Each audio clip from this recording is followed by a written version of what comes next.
क्या आपको पता है एक कंपनी बिना पूरी कंपनी खरीदे भी दूसरी कंपनी को कंट्रोल कर सकती है?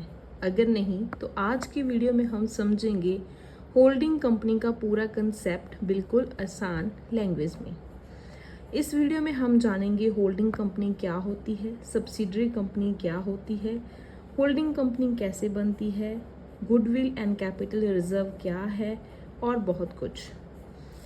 होल्डिंग कंपनी होल्डिंग कंपनी वह कंपनी है जो किसी दूसरी कंपनी पर कंट्रोल रखती है। जिस कंपनी को कंट्रोल किया जाता है उसे तो हम सब्सिडरी कंपनी बोलते हैं और जिस कंपनी ने कंट्रोल किया है उसे हम होल्डिंग कंपनी बोलते हैं। फॉर एग्जाम्पल, मान लीजिए ए लिमिटेड के पास बी लिमिटेड वोटिंग शेयर्स हैं और ए लिमिटेड बी लिमिटेड के महत्वपूर्ण डिसीजंस और को कंट्रोल कर सकती है। यहाँ पे ए लिमिटेड क्या हो गया, होल्डिंग कंपनी, और बी लिमिटेड सब्सिडरी कंपनी। ठीक है जी।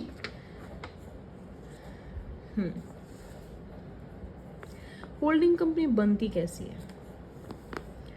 अब सवाल आता है कि होल्डिंग कंपनी दूसरी कंपनी को कंट्रोल कैसे करती है। इसके कई तरीके हैं, there are various ways. First is shares खरीद कर। अगर ए लिमिटेड कंपनी ने बी लिमिटेड के वोटिंग शेयर्स खरीद लिए और बी लिमिटेड पर कंट्रोल कर लिया तो ए लिमिटेड होल्डिंग कंपनी बन जाती है। मीन्स कोई भी कंपनी होल्डिंग कंपनी कैसे बनेगी? पहले तो वो दूसरी कंपनी के शेयर्स परचेज कर सकती है। सेकंड है जी वोटिंग राइट्स। किसी एग्रीमेंट के कारण भी एक कंपनी को दूसरी कंपनी के वोटिंग राइट्स पर कंट्रोल प्राप्त हो सकता है। एंड तीसरा तरीका है बोर्ड पर कंट्रोल होना।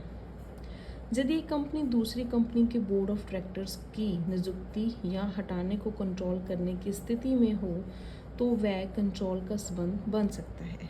मीन्स हमारे पास तीन वेज हैं जिस तरीके से कोई भी कंपनी होल्डिंग कंपनी बन सकती है। पहला, दूसरी कंपनी के शेयर्स खरीदकर।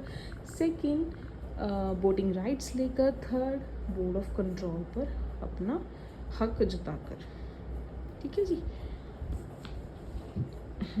अब एक ट्रिक याद करने का सबसे अच्छा आसान तरीका है, पेरेंट्स कंट्रोल करते हैं चाइल्ड को, तो पेरेंट्स यानी होल्डिंग कंपनी और चाइल्ड हो गया सब्सिडरी कंपनी। आई थिंक ये बेस्ट ट्रिक है। ठीक है। अब ऐसे कंसोलिडेटेड फाइनेंशियल स्टेटमेंट्स क्या होते हैं?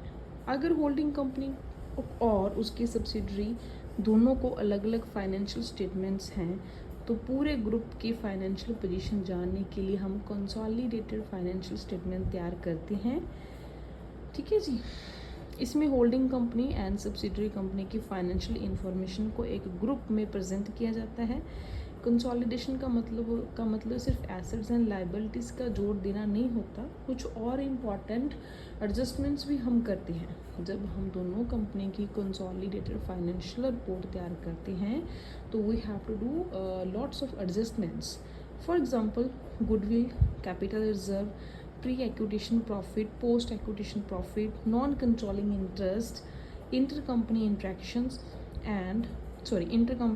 transactions and unrealized profit।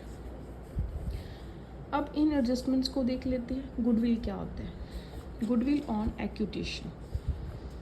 मान लीजिए ए लिमिटेड ने बी लिमिटेड में इन्वेस्टमेंट किया।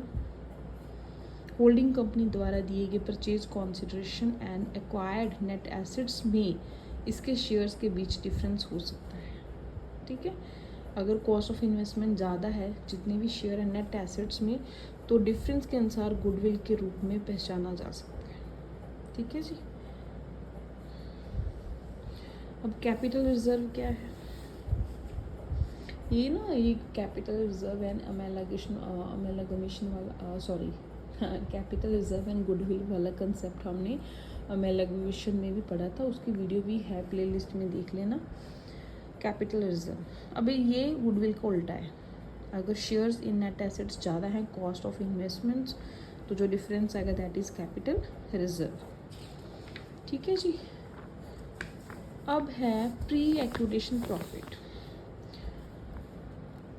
सब्सिडरी कंपनी ने होल्डिंग कंपनी द्वारा शेयर्स एक्वायर करने से पहले जो प्रॉफिट अर्न किया है that is called pre acquisition profit. ठीक है जी, और इसे आमतौर पर कैपिटल रिजर्व्स के रूप में जाना जाता है। सो बेस्ट ट्रिक क्या है, बिफोर एक्विटेशन निकालना है तो is equal to pre acquisition is equal to capital profit. अब आ गया पोस्ट एक्विटेशन प्रॉफिट। अब अगर सब्सिडरी ने शेयर्स एक्वायर होने के बाद प्रॉफिट कमाया हो तो इसे पोस्ट एक्विटेशन प्रॉफिट कहा जाता है, और इसे आमतौर पर रेवेन्यू प्रॉफिट से जोड़ा जाता है। याद रखने की ट्रिक क्या है, कुछ नहीं, प्री मतलब बिफोर होता है, पोस्ट मतलब आफ्टर होता है, ठीक है। Then we have non controlling interest, NCI।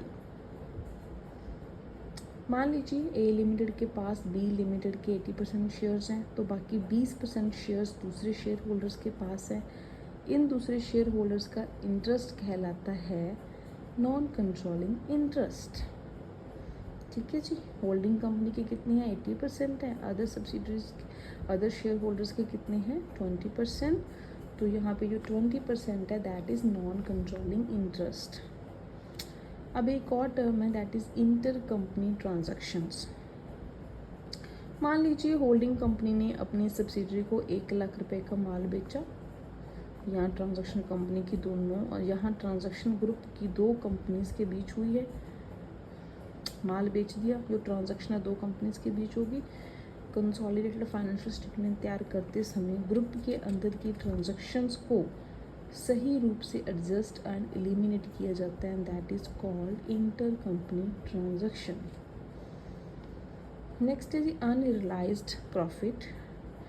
मान लीजिए होल्डिंग कंपनी ने सब्सिडरी को माल बेचा और उस माल में प्रॉफिट भी था, लेकिन अकाउंटिंग ईयर के अंत में सब्सिडरी ने वह पूरा माल बाहर नहीं बेचा, तो इस स्टॉक में शामिल ग्रुप का प्रॉफिट अभी एक्सटर्नल कस्टमर से रिलीज नहीं हुआ है, that is called unrealised profit.